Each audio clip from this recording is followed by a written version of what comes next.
Welcome back to Mideast in Depth, where we are taking a look at views on the recent ISIS victories in Iraq. The editorial in The Guardian states that ISIS outsmarts its enemies, but has its own grave weaknesses, and sooner or later the pendulum will swing. It states that whatever happens on the battlefield in the future, the fall of Ramadi and Palmyra has demonstrated the defects of the Iraqi and Syrian armies and the cruel superiority of the ISIS way of war. That way combines prowess in light of infantry skills, bravery, great mobility, ruthless sacrifice in the attack, and ruthless and deliberate savagery in its aftermath. It attributes the success of ISIS on the fact that both Iraq and Syria are very divided societies. They are not only divided between Sunnis and Shias, and by the consequences of civil war, but in an extremely local way between tribes and towns and classes who often find it difficult to combine even in adversity. The editorial asks, what do the armies of Iraq and Syria have to set against the deadly ISIS formula? For all the differences between the two countries, they are conventional forces which, in theory, are drawn from the whole population, enjoy technological superiority over any likely enemy, and obey at least some of the rules of war. But in practice, their composition reflects that of their societies very imperfectly.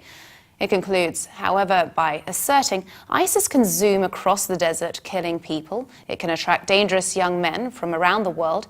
It can sustain itself for a while on stolen oil and antiquities, but in the end, it will destroy the economic and social basis of the communities it is trying to dominate.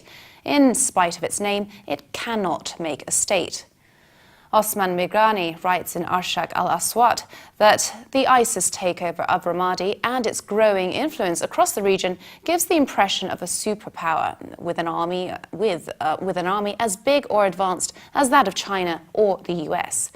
However, he states recent reports have suggested that ISIS fighters number no more than 20,000 to 30,000.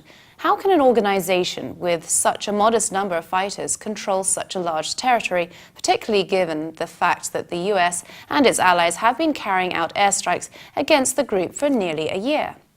He points out that the fall of Ramadi has generated many conspiracy theories. Government supporters who had been trying to reassure people that the regular forces and popular mobilization forces had been taking the initiative against ISIS following the liberation of Tikrit explained the fall of Ramadi by accusing Sunni tribes of facilitating ISIS's entry into their city. He adds, on the other side, there are some who think ISIS is being used as a cover for Iran's growing influence in Iraq. They claim that the Islamic Republic has been extending its influence in Iraq with the tacit knowledge of Washington, who has provided it with aerial cover in the name of fighting terrorism. He continues, others consider the fall of Ramadi another step in a plot to divide Iraq, arguing that it would deepen sectarianism and play into the hands of those who advocate a three-state solution. These voices claim that the Kurds may take advantage of the current situation to hold a referendum on independence. He concludes, the fall of Ramadi remains as puzzling as the constant spread of ISIS, but what is certain is that Iraq is heading towards disintegration and division. For more updates, please visit levant.tv. And subscribe to Mideast in Depth on iTunes. Thanks for watching. Bye for now.